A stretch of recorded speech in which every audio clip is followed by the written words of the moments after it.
প্রথম কথা হচ্ছে যাদবপুর বিশ্ববিদ্যালয়ে সরস্বতী পুজো হতে দেওয়া হয় না।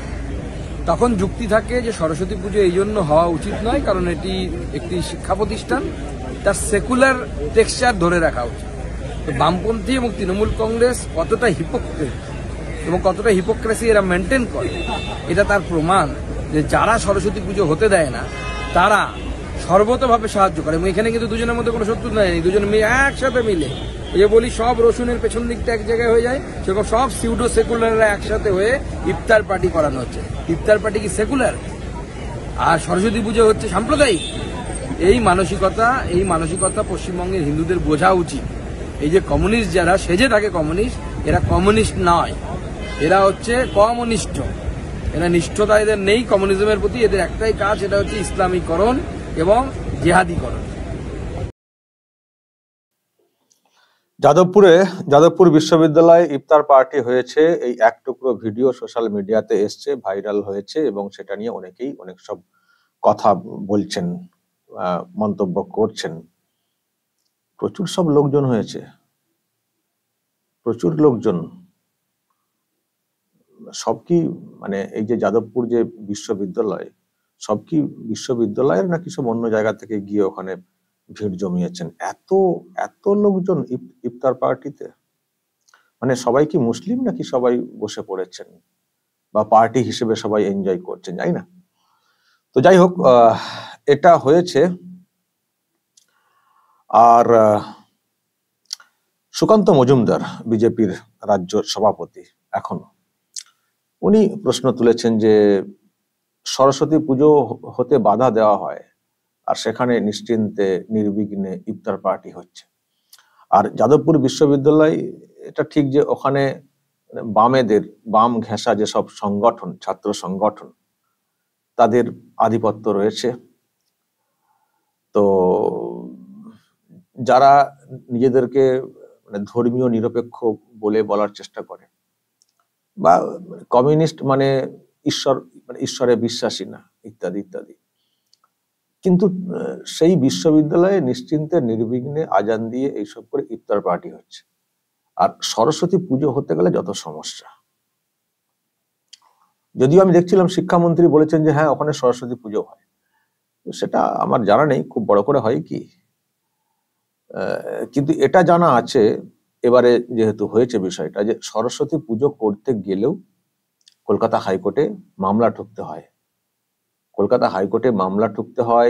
হাইকোর্টকে বলতে হয় পুলিশি অ্যারেঞ্জমেন্ট করতে, সিসিটিভি ক্যামেরা লাগাতে, পুলিশকে দাঁড় করিয়ে পুজো করতে হয়। আবার কোথাও কোথাও কোনো স্কুলে পুজো করার কথা উঠলে তাকে 24 ঘন্টার মধ্যে, মানে প্রধান শিক্ষককে 24 ঘন্টার মধ্যে বদলি করে দেওয়ার হুঁশিয়ারি, থ্রেট, সেটাও দেওয়া হয়। এটা আমরা জানি।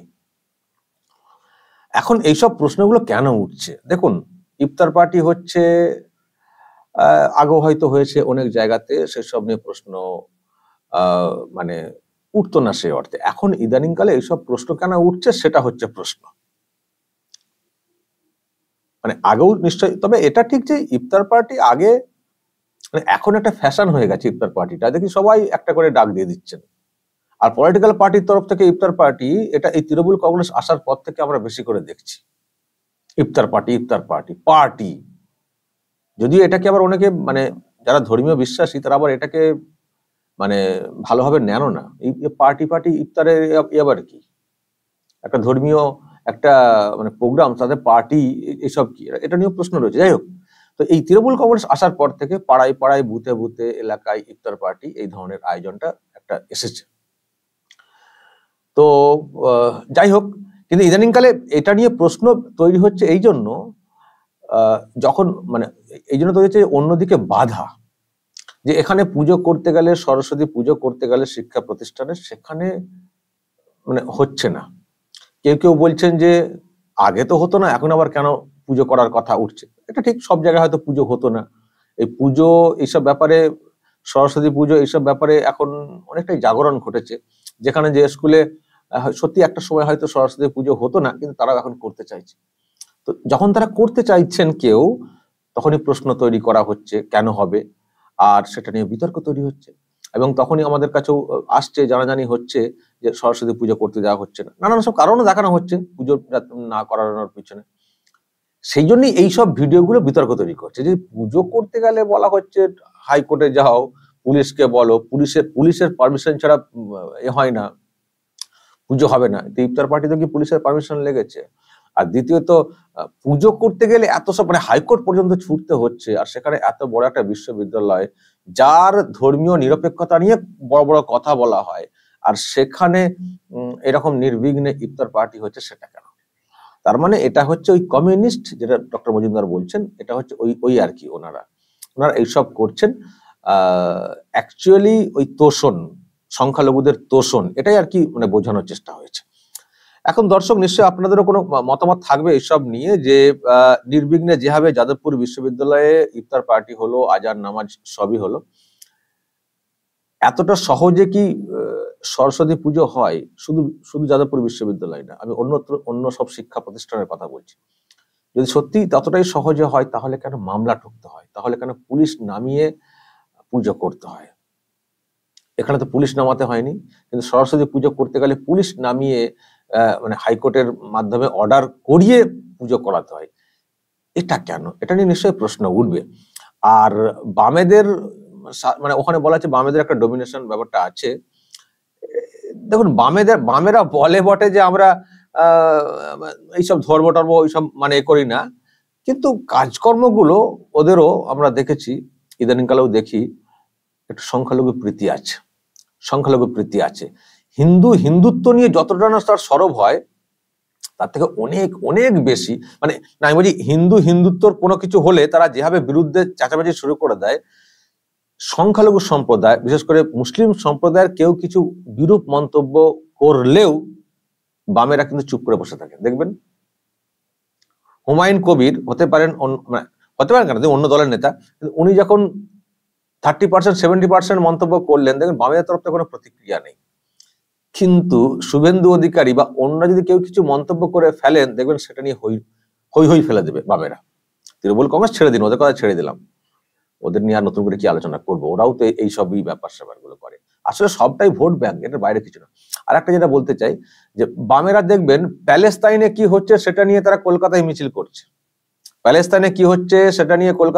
করছে, ইসরায়েলের বিরুদ্ধে গর্জে উঠছে, কিন্তু পাশের দেশ বাংলাদেশ, সেখানে সনাতনীদের উপরে যে এত নির্যাতন হয়েছিল, দেখবেন কোনো প্রতিবাদ ছিল না, করেছিল?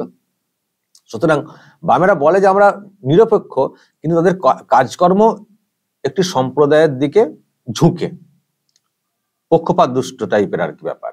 সুতরাং তাদের এই ডোমিনেশন এখানে আছে বিশ্ববিদ্যালয়ে, কিন্তু সেখানে তো নিশ্চিন্তে এইসব হচ্ছে, সেটা নিয়ে আর কি ডক্টর মজুমদার বলছেন যে ওরা এরকম বলে, অ্যাকচুয়ালি ওদের হচ্ছে এই হচ্ছে উদ্দেশ্য।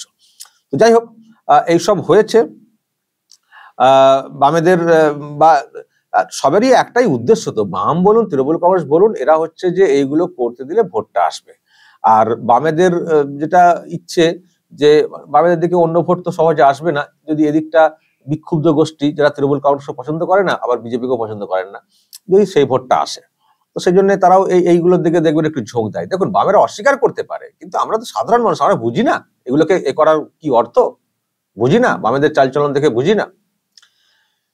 বামও একটা বিরোধী পার্টি, তারাও তৃণমূল কংগ্রেসের বিরুদ্ধে কথা বলে, বিজেপিও কথা বলে, কিন্তু আমাদের কথা একটু বিজেপির সঙ্গে মিলে যায় এই জন্য, কারণ বিজেপি মানে ফাইটটা তো অন্তত করার জায়গাতে রয়েছে, আর বামেদের তো এখন সেই অবস্থাটা নেই। ওরা এগিয়ে আসুক, আমাদেরও খবর সেই মতো করে হবে। আমাদের তো একটাই উদ্দেশ্য, শাসক যেভাবে চলছে তাকে ফেলে দাও, এটাই উদ্দেশ্য। আর সেটা ফেলার ক্ষেত্রে যদি কোথাও ব্যাঘাত ঘটে, কোনো দল যদি ব্যাগড়া ঘটায় পক্ষান্তরে তাদেরকে সাপোর্ট করে, সেগুলোকে আমরা সাপোর্ট করতে পারি না। সুতরাং এখন তো একটাই দল রয়েছে বিজেপি, যাকে আমরা দেখতে পাচ্ছি যে হেড অন লড়াই করার মতো, এখনো আরো অন্য দলকে আমরা সেই অর্থে দেখছি না।